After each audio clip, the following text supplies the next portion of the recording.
الحمدللہ رب العالمین والصلاة والسلام علی سید المرسلین اما بعد۔ پچھلی ویڈیو میں ہم نے نماز کی 5ویں شرط نیت کے بارے میں سنا۔ آج ہم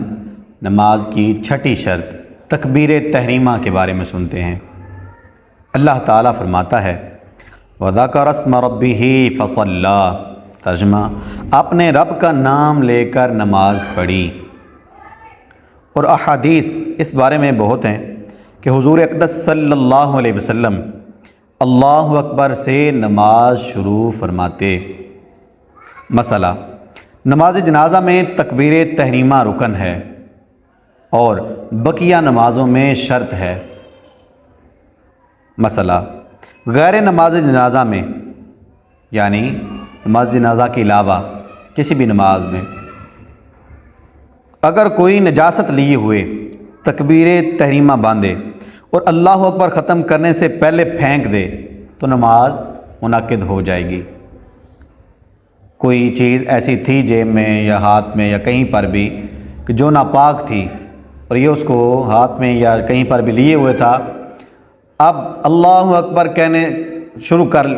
کیا اس نے، اللہ اکبر، بر کا را ختم ہونے سے پہلے اس نے وہ چیز پھینک دی تو نماز اس کی شروع ہو گئی۔ اور اگر ایسا نہیں کیا اور اللہ اکبر کہہ لیا اور وہ چیز نجاست والی اس کے پاس ہی تھی تو اس کی نماز شروع نہیں ہوگی۔ یوں ہی بر وقت ابتدائے تحریمہ ستر کھلا یا اس کا منہ قبلہ سے یعنی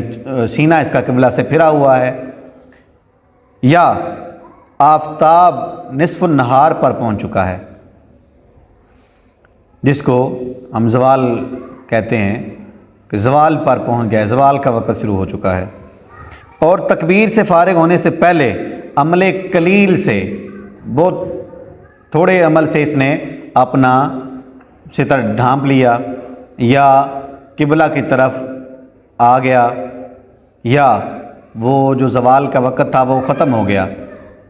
اب اس کی نماز منعقد ہو جائے گی۔ یعنی اللہ اکبر کہنے سے پہلے اس نے سب کچھ کر لیا یا تو اس کی صورت میں اس کی نماز ہو جائے گی۔ یوں ہی معاذ اللہ بے وضو شخص دریا میں گر پڑا اور اعضائے وضو پر پانی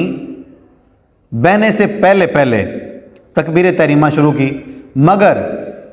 ختم کب ہوئی؟ جب پانی سارے اعضاء پر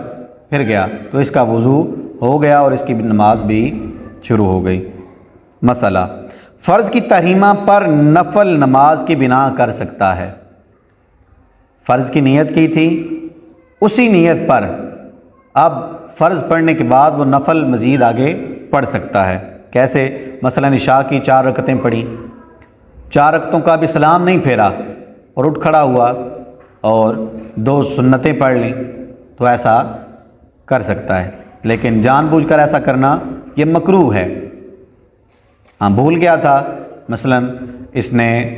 4 رکعتیں پڑھ لی پوری، اب اس کو گمان ہوا کہ لگتا ہے میں نے 2 رکعتیں پڑھی ہیں، یہ کھڑا ہو گیا، اتحیات اس نے پڑھ لی تھی، کھڑا ہو گیا، اب کھڑا ہونے کے بعد 1 رکعت اس نے پڑھ لی، یہ 5ویں رکعت ہو گئی تھی، پھر معلوم ہوا کہ یہ کیا، میں نے تو 4 پہلے پڑھ لی تھیں، اب تو یہ 5ویں تھی، تو اب ایک اور رکعت پڑھ کر 2 پوریاں یہ کرے تو وہ 4 پہلے فرض ادا ہو گئے، اب یہ 2 اس کی سنتیں یا نفل جو بھی یہ اس کا ارادہ کرے تو وہ اس کے ہو جائیں گے۔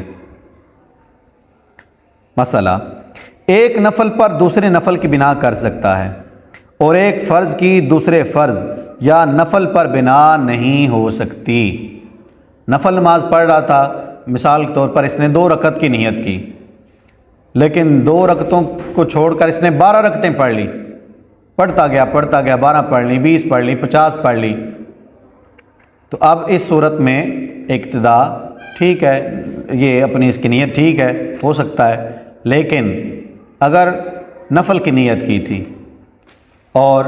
2 رکعت پڑھی، کہتا ہے اب میں فرض بھی پڑھ لوں اسی نیت پر، اب نہیں پڑھ سکتا، فرض نفل کی نیت پر نہیں پڑھ سکتا۔ ہاں فرض کی نیت کی ہوئی تھی، فرض پڑھ رہا تھا، اب نفل پڑھ سکتا ہے، لیکن نفل کی نیت کی تھی اور اس کی بنا پر فرض ادا کرنا چاہے